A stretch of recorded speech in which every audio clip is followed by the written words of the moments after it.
আসসালামু আলাইকুম। সকাল সকাল বাড়ির কাজ শেষ করার পর একজন লোক কল দিয়েছে, ওনার গরুর নাকি কি সমস্যা হয়েছে। তো তাড়াতাড়ি সাইকেল চালিয়ে যাচ্ছি গরুটা দেখার জন্য। আমি কিন্তু গরু পালনের সাথে সাথে চিকিৎসাও করি। মূলত চিকিৎসাটাই হচ্ছে আমার মেইন কাজ, আর বাকিগুলো হচ্ছে আমার পার্ট টাইম কাজ। তো অনেকক্ষণ সাইকেল চালানোর পর ওনার বাড়িতে গিয়ে পৌঁছালাম। তো যাওয়ার পর দেখলাম যে বাছুরটার পায়ে একটু সমস্যা, মানে গিরে একটু সমস্যা হয়েছে। তো পাটা একটু ভালোভাবে ড্রেসিং করে দিলাম এবং একটা ইনজেকশন দিয়ে দিলাম যাতে ক্ষতটা তাড়াতাড়ি শুকিয়ে যায়। তো এখানকার কাজ শেষ করার পর বাড়িতে এসে সাইকেলটা রেখে চলে যাব আমার মেইন গন্তব্যে। তো সাইকেলটা রেখে হাঁটতে হাঁটতে চলে যাচ্ছি বাজারের দিকে। তো বাজারে যাওয়ার পর একটা অটোতে বসলাম আর অপেক্ষা করতেছিলাম কতক্ষণে অটোটা চালু দিবে। তো অনেকক্ষণ অপেক্ষা করার পর অটোটা চালু দিল আর অবশেষে চলে আসলাম আমার মেইন গন্তব্যে। তো মূলত আমার মেইন জায়গায় হচ্ছে এটা। তো এটা হচ্ছে জেলা ও উপজেলা প্রাণী সম্পদ হসপিটাল। তো প্রতিদিনের মতো এসে দেখি বিড়ালের অভাব নেই। আমার মনে হয় কুমিল্লা শহরে শতকরা 100টার ভিতরে 50টা বাসাতেই বিড়াল পালে। আমাদের প্রাণী সম্পদ হসপিটালে যে পরিমাণে বিড়াল আসে, গরু ছাগল হাঁস মুরগি মিলিয়েও এত পরিমাণে হয় না।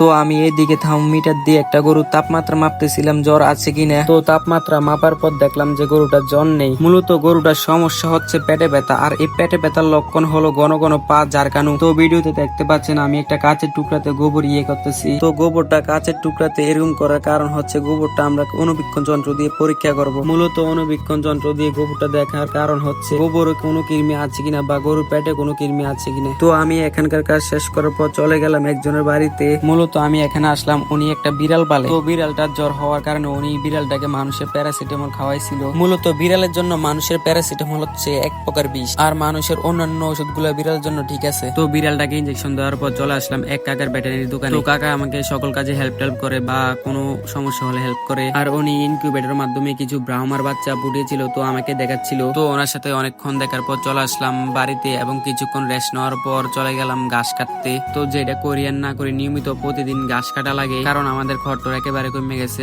আর গরুর ঘাস না খাওয়াইলে দুধ টুধ কমে যায় একদম। আর প্রতিদিন এইসব কাজ করা লাগে, মানে কোনো রেস্ট নাই। তো সকলে আমার জন্য দোয়া করবেন। আসসালামু আলাইকুম।